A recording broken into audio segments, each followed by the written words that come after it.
Hey, afternoon. I'm Lee here from Max Perfect Software。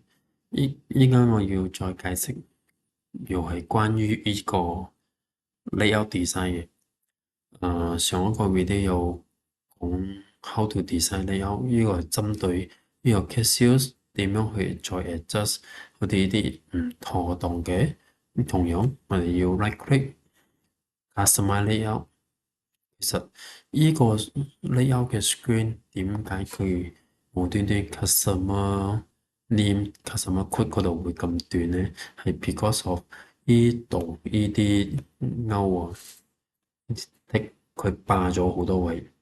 咁樣有幾種情況，一就係掟晒上嚟，好似類似呢個咁，撳住外房拉入嚟咯，就縮短一隻啦。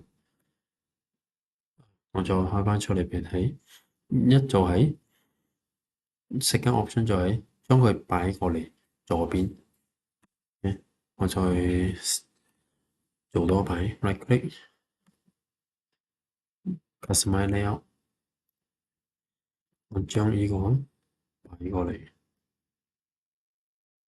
呢個可能我覺得唔會，唔知咩嚟嘅，我停咗佢 defer VAD 要停咗佢 post air 停過嚟，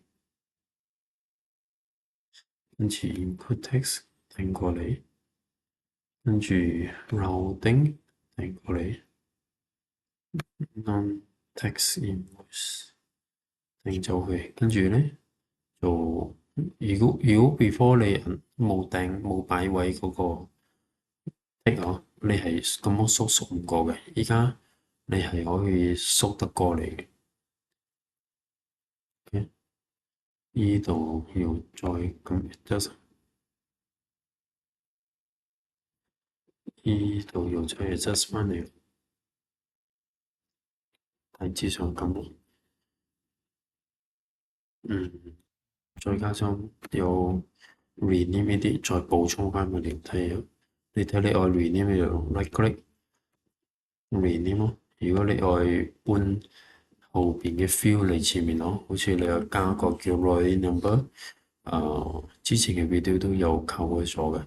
你啊撳住呢個 remark one 外房，要前去 detail 呢度，擺響呢度，跟住我可以 right click rename 叫 Roy number。Thank you。